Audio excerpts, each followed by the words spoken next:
Please be advised that the views and opinions of the host and guests do not reflect those of the station, the management, and its network.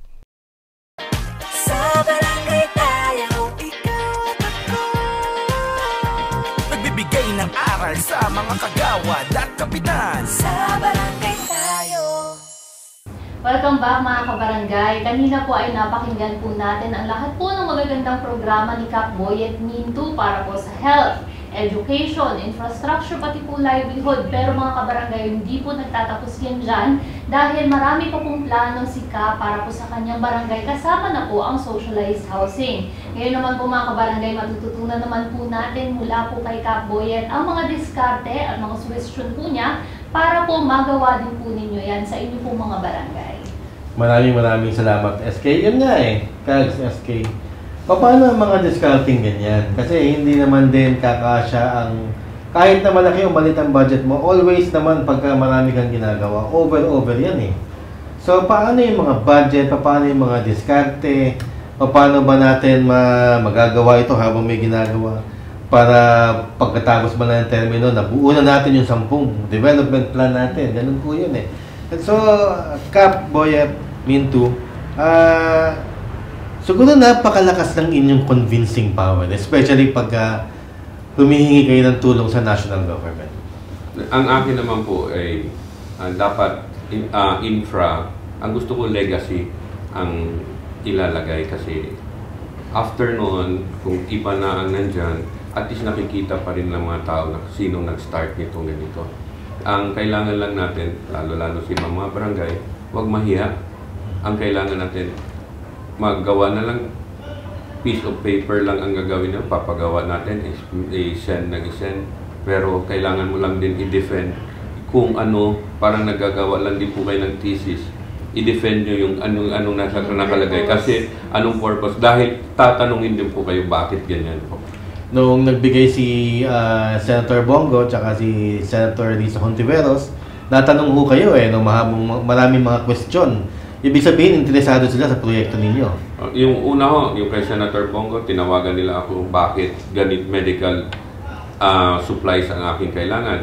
Iba daw ako sa ibang barangay dahil yung iba is hiningi is mga roads, sasakyan, ganun po ang hinihingi akin ng medical supplies, equipment. Kasi ang kailangan ko po ay makatulong sa mga tao, yan na nakita ko mas makakatulong na hindi na po sila lalayo na sa atin. Kanina po mga kagaod sa mga napakinggan po natin kay Kap, kitang-kita po natin yung mga programa po ni Kap, hindi lamang po nagmumula sa barangay dahil ang barangay din po nila ay nakikipagtulungan sa iba pong ahensya ng gobyerno, pati na rin po sa kagaya ng nasabi niyo po kanina sa offices po ng ating mga senador at senadora. Kap, ano po ang maibibigay niyo pong advice po siguro sa ating pong ibang mga barangay officials na nais din pong makatulong sa kanilang mga barangay at hindi lamang po alam kung paano po lalapit para po makahingi po ng tulong sa iba pong sanga ng gobyerno? Ang kailangan lang po natin, lalo-lalo na sa mga kabarangay ko, lalo lang kasamahan ko barangay chairman, huwag mahiya. I-push nila, humingi, kahit na kaninong, may mga offices yan sila, humingi. Pero ang kailangan, may kasamang program of works na nagaling ng barangay para makita nila kung bakit ganito ang iyong gustong hingiin, kung anong tema naman ng panghihingi ang gusto niyong gawin. Yan yung sinasabi natin mga kabarangay. Kailangan yung initiative na gagawin din ng ating barangay council is my purpose. At the same time, dapat may justification din po yan mga kabarangay. Napansin ko kasi, Kap, napakaliit ng pondo kumpara sa mga programang ginawa po ng ating Kapitan Boyet. At lagi po natin tatandaan mga kabarangay, if I'm not mistaken, Kap, nasa 37 million po ang ating annual budget. Given the fact na meron tayong mga statutory obligations, yan po yung meron tayong percent for SK, for personal services, for PWD, senior citizen, BCPC, lahat po yan nakaakibat sa ating pondo. Pero nakita naman po natin mga kabarangays na hindi po tayo limitado sa pondo lamang ng barangay. Yung ginawa po ni Kap Boyet ay isa pong napakagandang halimbawa para po sa ating mga punong barangay at the same time barangay council to take initiative and to create connections and relationship sa mga local governments, provincial government, at the same time, higit sa lahat po, ang national government dahil sila po may kakayahan para po magbaba ng mga programa na alam naman natin na pangangailangan din ng ating mismong mga barangay.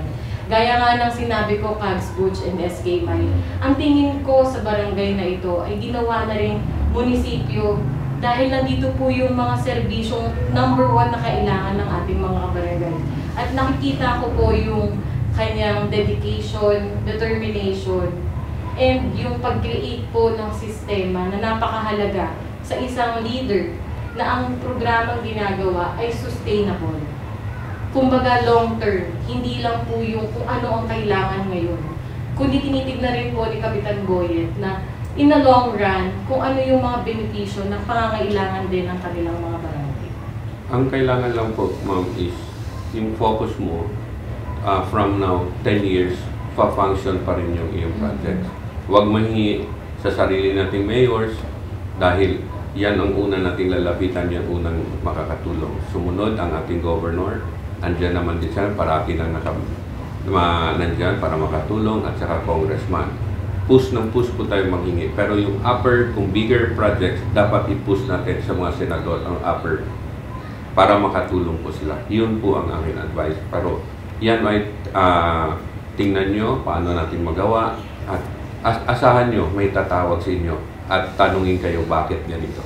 Yes, and during our break, Cags, Butch, na isi-share ko lang mga kabarangay, napakaganda ng narinig ko kay Cap Boyet na aside from those na mga sinabi niya yung pag-put kay God into the center of His service, na gamitin siya as instrument. Na ngayon naman po ay pinapatunayan po niya at binibigyan niya po talaga ng aksyon kung ano man po yung tingin niya na ikagaganda ng Barangay Bagtas.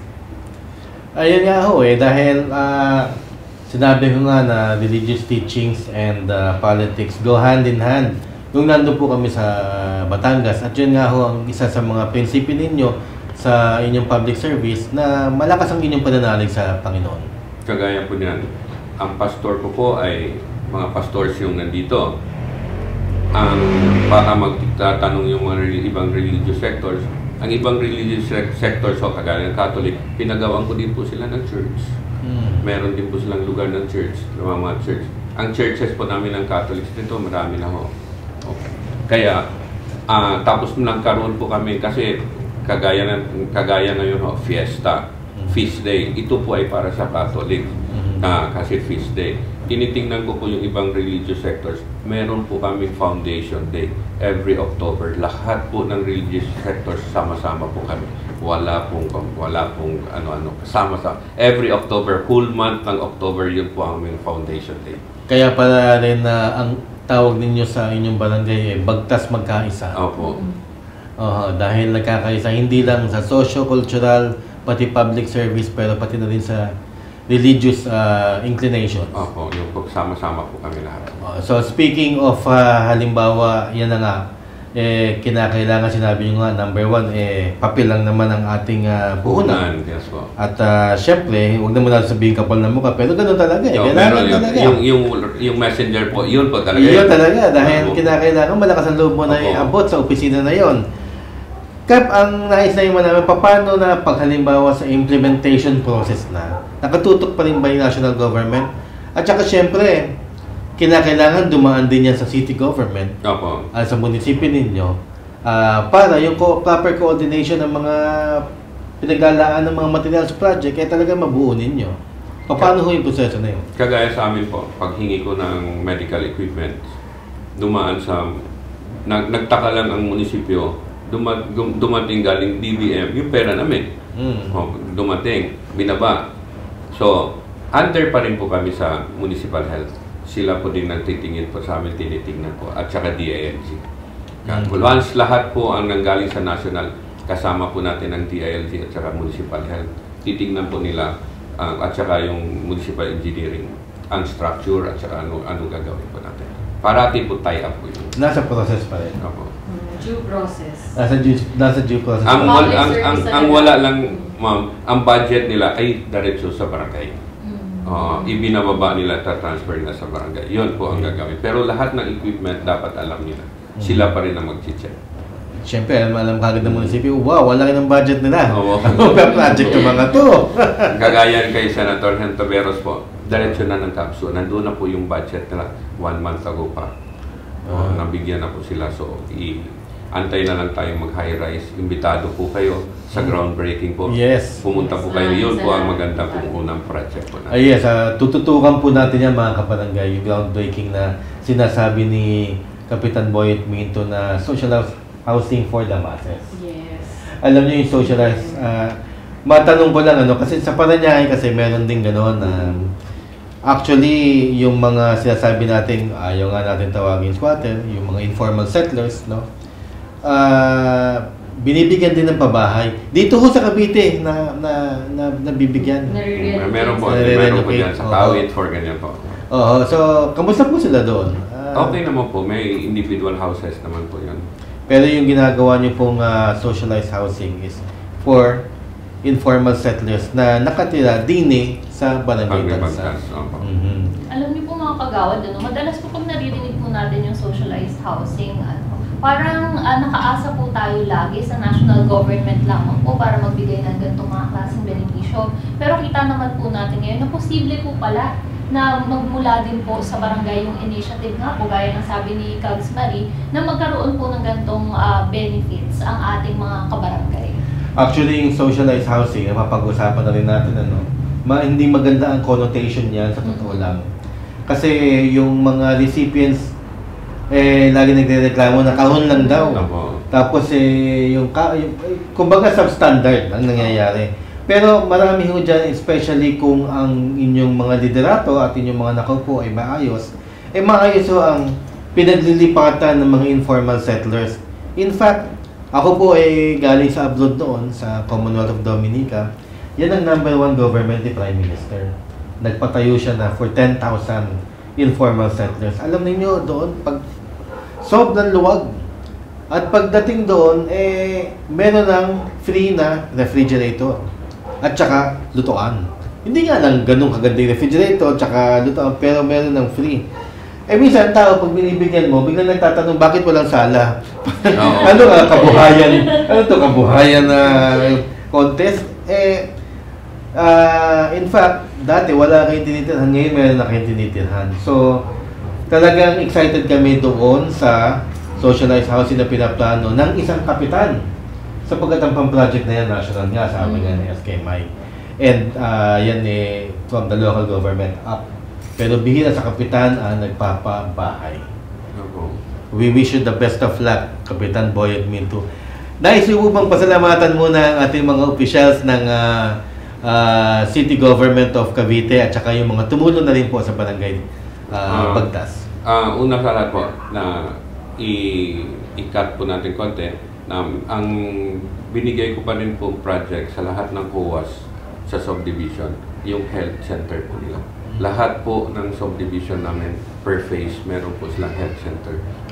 Every day, yung nurses po namin galing po dito sa aming center, meron po sila duty bawat phases po. Para hindi na po lahat crowded papunta po dito sa amin. Kaya sila po ay parang one-stop shop, umiikot din po para po sa nangangailangan. Sir. Ang galing ng zoning ni Kap, Yes, ang galing ng system. Yun talaga ang kalagahan ng merong mission and vision. Kasi bago pa lang kayo nakaupo, nakalatag na sa plano nyo yan Yun ho yung importansya ng sinasabi namin sa barangay tayo na ang importansya ng 10-year development plan. Hindi yung 5 years, hindi yun.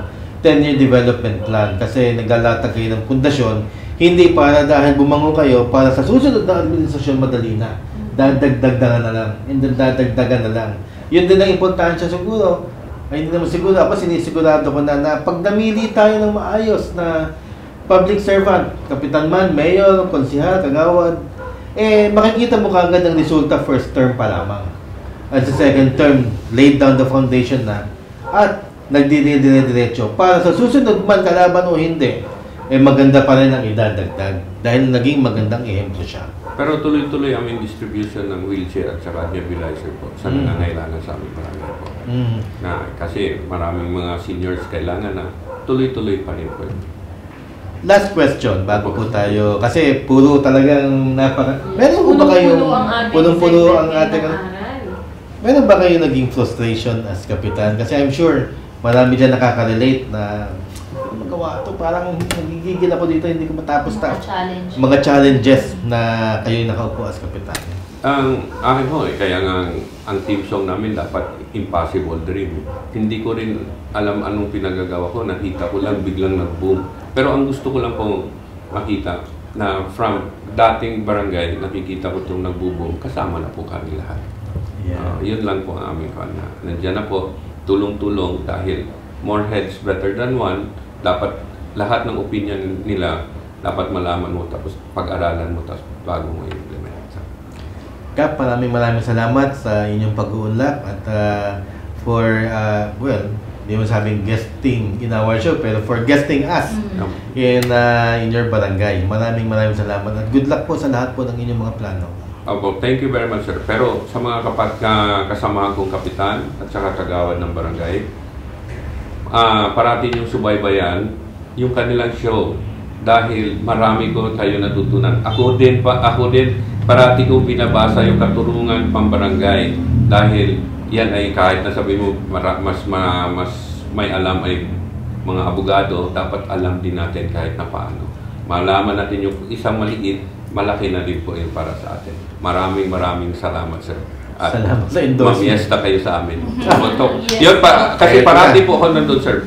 Yun po talaga aking parati akong tinitingnan ko lahat ng nandoon dahil tinitingnan ko yung lalo ng pag-ayos ng case na gano'n. Kasi wala naman ang barangay, walang dapat ayusin kundi pag-ayos mo silang dalawa kasi yun ang role ng barangay. Ayusin lamang, wala na po.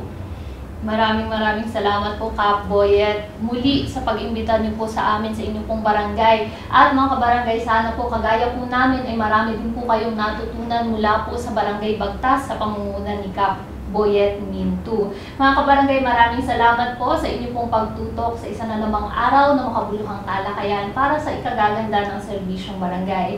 Sa ngalan po ng ating pambansang kagawad Butch Serrano at ni Cags Mali Formentera Ferrer, ako po muli ang inyong lingkod, SK Mai Salazar. Magkita-kita po tayo muli sa susunod na linggo, dito lang sa Barangay Tayo. Sa barangay tayo, ikaw at ako. Sa barangay tayo,